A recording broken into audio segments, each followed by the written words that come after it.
Sunday के winning series 43 में मिलते हैं। क्वेश्चन 1 देखते हैं दोस्तों। Consider the following statements with regard to the security category in India.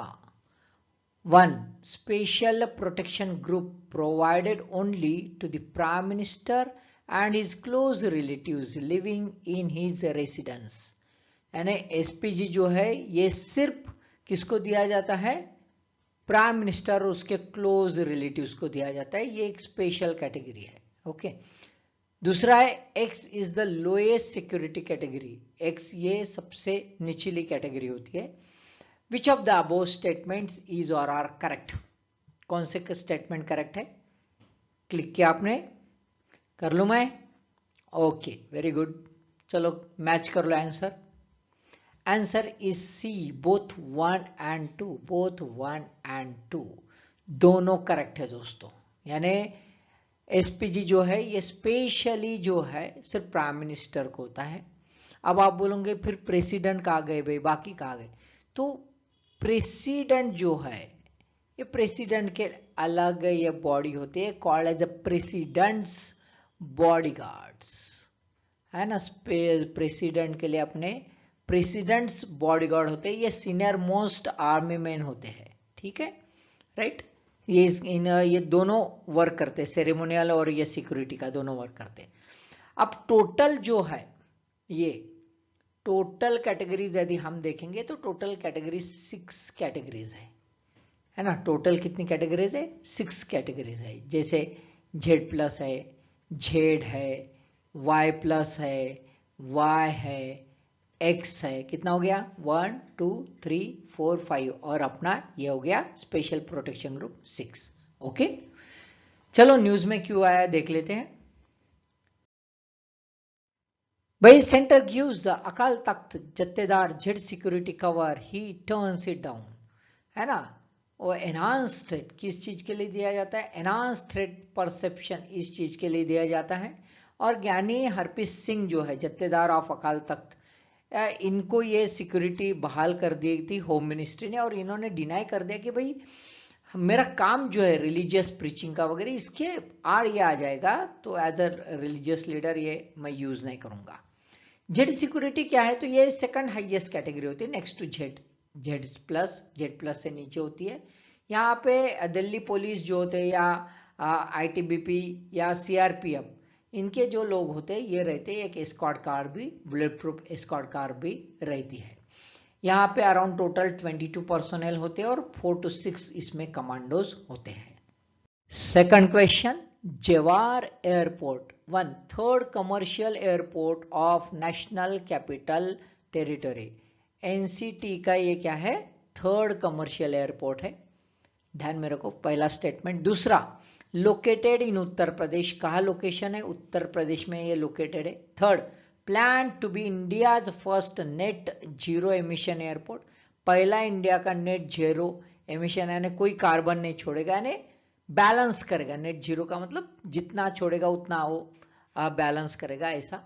और चौथा है engineering procurement and construction EPC contract जो है of this green field facility of airport given to Tata project. Tata project को ये मिला है।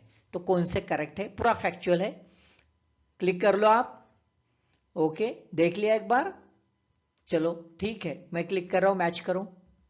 आंसर इज डी, मैच कर लिया। All 4 are correct. चारों स्टेटमेंट्स जो है इसके बारे में करेक्ट है दोस्तों। अब एक एक देख लेते। Third commercial airport of national capital territory. तब नेशनल कैपिटल टेरिटरी में पहले दो कौन से है? तो फर्स्ट जो है वो है भाई इंदिरा गांधी इंटरनेशनल एयरपोर्ट, जो दिल्ली में ही है, एक्चुअली दिल्ली में स्थित है। दूसरा है हिंडौन एयरपोर्ट। दूसरा है हिंडौन एयरपोर्ट। हिंडौन एयरपोर्ट ये गाजियाबाद में है ना, ये गाजियाबाद में है, ठीक है। अब ये जो जवाहर एयरपोर्ट है ये कहाँ पे है भाई? तो उत्तर प्रदेश में लोकेटेड बोला है, लेकिन NCT के अंडर में आता है। तो ये जो है गौतम बुद्ध नगर जो है, गौतम बुद्ध नगर है ना, तो ये गौतम बुद्ध नगर में डिस्ट्रिक्ट जो है यहाँ पे जेवार जो है वहां पे ये स्थित है। ये इसको एक्चुअली नोएडा जो है, नोएडा इंटरनेशनल एयरपोर्ट भी कहते हैं, ठीक है। अब ये नेट जीरो एमिशंस करने वाला है और ये एक कॉन्ट्रैक्ट का ये जो है मॉडल है ईपीसी, है ना। तो ईपीसी में ऐसा है कि भाई बहुत ही स्ट्रिंजेंट कंडीशंस होती है, टाइम बाउंड रहता है, ये टाइम बाउंड यानी विद इन टाइम देना है, यदि टाइम के इसमें दिया नहीं गड़बड़ हो जाएगी। कॉम्प्रेहेंसिव वर्क रहता है, ऐसा नहीं कि बंदा बांध लिया और फेंक दिया और गायब हो गए, फरार हो गए, ऐसा नहीं रहता। तो इसकी जो रिस्पॉन्सिबिलिटी ये मॉडल में ये बहुत ज़्यादा रहती है, ठीक है। टाटा ग्रुप को गया तो कोई इश्यू नहीं, टाटा तो वन ऑफ द बेस्ट है। न्यूज में क्या है, Tata firms wins bid to build a Jewar airport. जवार एयरपोर्ट जो है उसका जो बिडिंग है वो टाटा प्रोजेक्ट्स ने पा लिया है। लार्सन एंड टुब्रो जो ज्यादा से ज्यादा ये ऐसे इस बारे में लेता है, ये इंफ्रास्ट्रक्चरल इसमें, तो इस बार लार्सन एंड टुब्रो L&T को भी इसने हरा दिया, ठीक है। अब यहाँ पे खास बात ये देखो कि ये ईपीसी मॉडल में ये सभी करने वाला है, runway, air side infrastructure, road, utilities, landslide facility, सभी ये करने वाला है। अब खास बात है कि ये थोड़ा हेरिटेज टाइप का भी बना है, यहाँ की स्टेप्स जो है ये बिल्कुल वाराणसी और हरिद्वार के जो घाट है उससे रिसेंबल करते हैं, यानी थोड़ा सा वो टच हेरिटेज का भी यहाँ पे देने की कोशिश की है। एक्चुअली 2019 में जो है फ्लुगाफेन जो है जूरिज एजी, इनको ये एयरपोर्ट का पूरा दारोमदार दे दिया गया। ये जूरिज एयरपोर्ट जो है ऑपरेटर स्विट्जरलैंड, उनको ये पूरा बिडिंग मिल गया था 2019 में, और ये 40 साल के लिए एयरपोर्ट संभालेंगे, ठीक है। अब ये कंप्लीट जब हो जाएगा तो ये इंडिया का सबसे बड़ा एयरपोर्ट होने वाला है दोस्तों, ध्यान में रखो, है ना, सबसे बड़ा होने वाला है। एक्चुअल देखा जाए तो टाटा प्रोजेक्ट्स को सिर्फ यही प्रोजेक्ट नहीं तो कौन से मिले, कभी कभी क्वेश्चन रह सकता है, तो इसलिए मैंने यहाँ पे ब्रीफली दिया है। एक है पार्लियामेंट बिल्डिंग हमारी, वो भी दिया है, Mumbai trans harbour link, multiple stretches of the dedicated freight corridors and metro lines across the city of Mumbai, Pune, Delhi, Lucknow, Ahmedabad, Chennai, ये भी उनके पास है। Third question, ribbon weed a world largest plant, B carnivorous plant species, C plant with the highest percentage of antioxidant, और D primordial plant fossil during a Jurassic time। चार statements है। सबसे लंबा सबसे बड़ा प्लांट दुनिया का, दूसरा है कि ये कार्निवोरस है ना, कार्निवोरस है मतलब खादाड़ है भाई ये, मतलब बस मुर्गा मसल्लम इस टाइप का खा लेता है, मतलब कीड़े मकोड़े भी खा लेता है इस टाइप का। एंटीऑक्सीडेंट इसमें सबसे ज्यादा ऐसा वाला है। या ये प्राइमोर्डियल प्लांट है, बहुत सबसे पहला प्लांट है जो जुरासिक टाइम में पाया गया था, उसका फॉसिल है। तो क्या है देख लेते हैं, क्लिक किया आपने, यस आप पढ़ते हो मालूम है यार आपको, वेरी गुड। चलो मैं क्लिक कर रहा हूं, मैच करो answer. Answer is A world largest plant, है ना, दुनिया का सबसे बड़ा प्लांट है। चलो देख लेते दोस्तों कि एग्जैक्ट क्या है। में इसलिए आया है कि ये जो है सी ग्रास है, it's a sea grass actually. ये सी ग्रास कहां पाया जाता है, ये शार्क बे जो है, ये देखो यहां पे दिख रहा है, वेस्टर्न ऑस्ट्रेलिया में है, पर्थ के जस्ट ऊपर वेस्टर्न ऑस्ट्रेलिया का शार्क बे है, ये शार्क बे में पाया गया है। ये जो था इसका बॉटनिकल नेम क्या है, बॉटनिकल नेम है पोसिडोनिया ऑस्टेरालिस, है ना, ऑस्ट्रेलिया के इसमें पाया इसलिए ऑस्टेरालिस। ये सी ग्रास है। अब पहले ऐसा माना जाता था कि ये नॉट अ सिंगल प्लांट, ये सिंगल प्लांट नहीं है भाई, है ना, लेकिन बाद में रिसर्च के तहत ये पाया गया कि यस भाई ये सिंगल प्लांट है। अब खास बात है कि ये कितना पुराना है, तो ये एक अराउंड 4500 ईयर्स इतना पुराना है भाई। मतलब क्या है, तो मतलब ऐसा समझ लो कि जस्ट अपना हड़प्पन सिविलाइजेशन जब स्टार्ट हो गया, ये हड़प्पन सिविलाइजेशन के वक्त इसकी जड़ें जो है ये बनना शुरू हो गई, और वहां से धीरे धीरे, यानी रेट बड़ा स्लो है, अराउंड 35 सेंटीमीटर जो है पर ईयर, इस हिसाब से, तो धीरे धीरे धीरे धीरे इसकी ग्रोथ होना शुरू हो गई, धीरे धीरे ग्रोथ होना, और बाद में अभी सिंगल प्लांट पहले माना नहीं जाता था, लेकिन अभी पता चला कि भी ये सिंगल प्लांट है, यानी रिसर्च के तहत जीनोमिक जो है उनके सभी के कॉमन ये दिखे, तो फिर पता चला कि ये है भाई सिंगल प्लांट, और इसी वजह से इसको एक दर्जा दे दिया। अब इसकी लेंथ अराउंड यदि देखें तो इट्स अराउंड 180, देखो 180 किलोमीटर, इट्स अराउंड 180 किलोमीटर, यानी पकड़ लो हमारी मुंबई जो है, मुंबई से पुणे जाओगे तो उससे भी लंबा काफी। ये अभी फैला कितना, ये देखो ये एरिया दिख रहा है आपको, ये अराउंड 20,000 हेक्टर्स में ये फैला हुआ है, 20,000 हेक्टर्स में, ठीक है। अब खास बात यह है कि ये शार्क बे में इतने साल से जिंदा कैसे रहा भाई, 4,500 साल से। तो 4,500 साल से जिंदा रहने की कुछ वजह तो है, ऐसा तो नहीं कि भाई यहाँ पे ये प्रोटेक्टिव एनवायरनमेंट है। तो शार्क बे का area it's not actually protective मिलियो, ये कोई प्रोटेक्टिव मिलियो नहीं, थोड़ा सा हैजार्डस है, उसके बावजूद भी ये रहा। तो साइंटिस्ट जो है उन्होंने ये पाया है कि शायद वन पार्ट है ना, नॉट बीइंग ऑल, अभी तक रिसर्च पुराने है, बट वन कैरेक्टरिस्टिक्स, इसकी खास कैरेक्टरिस्टिक्स है कि it's a polyploidy, it's a polyploidy. Polyploidy का गुण है, इसका मतलब कैसा है कि नॉर्मली जो भी बच्चा होता है, बच्चा क्या करता है कि अपने जो पेरेंट्स है, यानी दोनों पेरेंट्स है, वो पेरेंट्स से मैच करके 50-50% ब्रिटानिया 50-50% जीनोम ले लेता है भाई, और वो पैदा हो जाता है, जो भी पैदा हो भाई, वाटर में भी जो भी पैदा हो।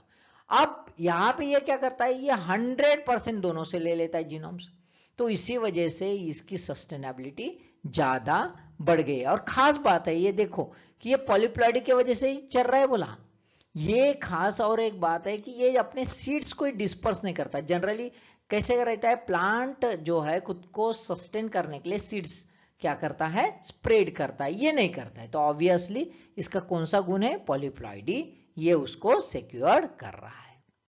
फोर्थ क्वेश्चन दोस्तों, section 8 company under the companies act 2013 is 1 not for profit company, यानी प्रॉफिट नहीं कमाती। दूसरा, unlimited members are share holders, यहाँ पे बहुत सारे मेंबर्स जो है जितने चाहे उतने शेयर होल्डर्स बन सकते हैं।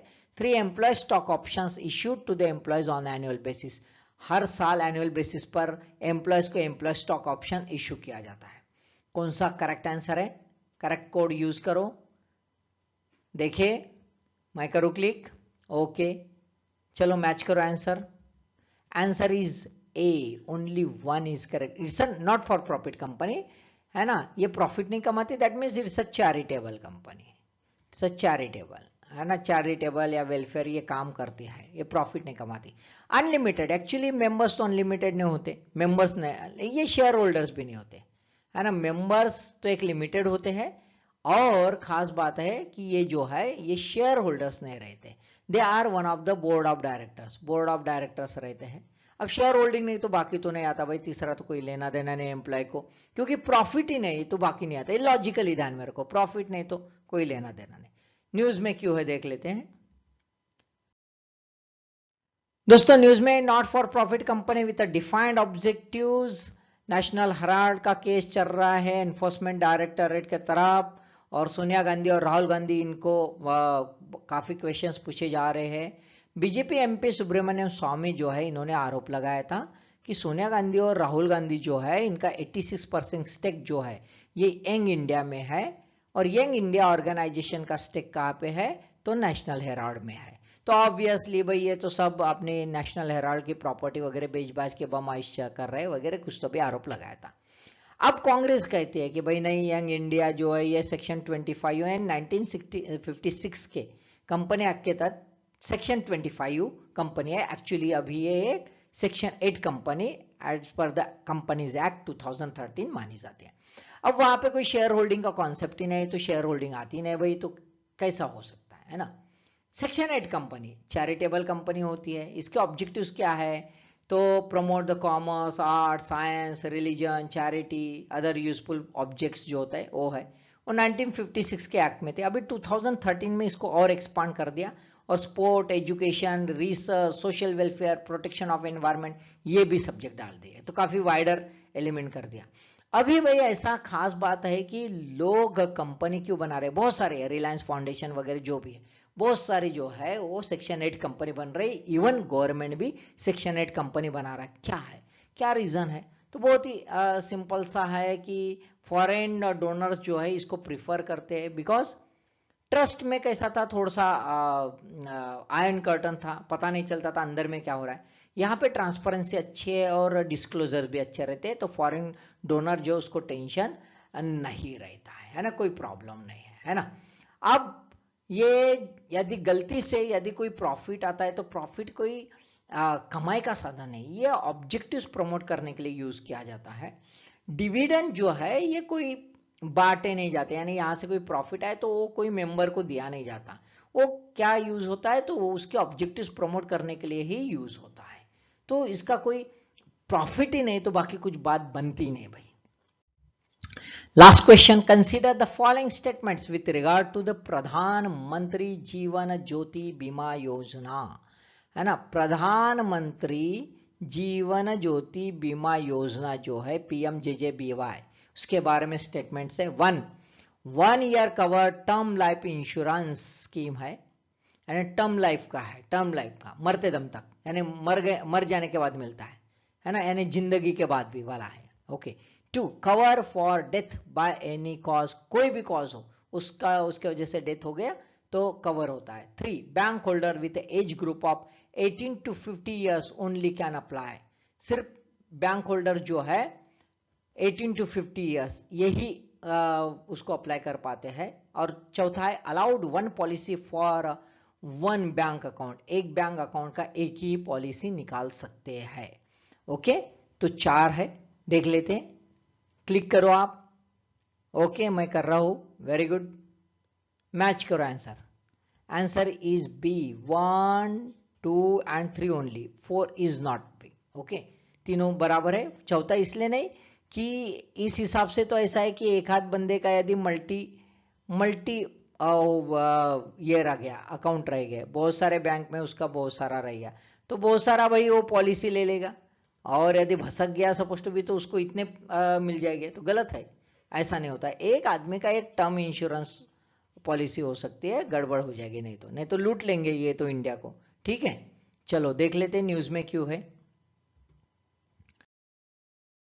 न्यूज में ऐसा है बाबा कि इरडाई ने कैपिटल रिक्वायरमेंट जो लगता है इंश्योरेंस को वो कम कर दिया गया है। ये इसलिए कम कर दिया गया है क्योंकि गवर्नमेंट ने इसका प्रीमियम जो है वो बढ़ा दिया, इसकी वायबिलिटी बढ़ाने के लिए।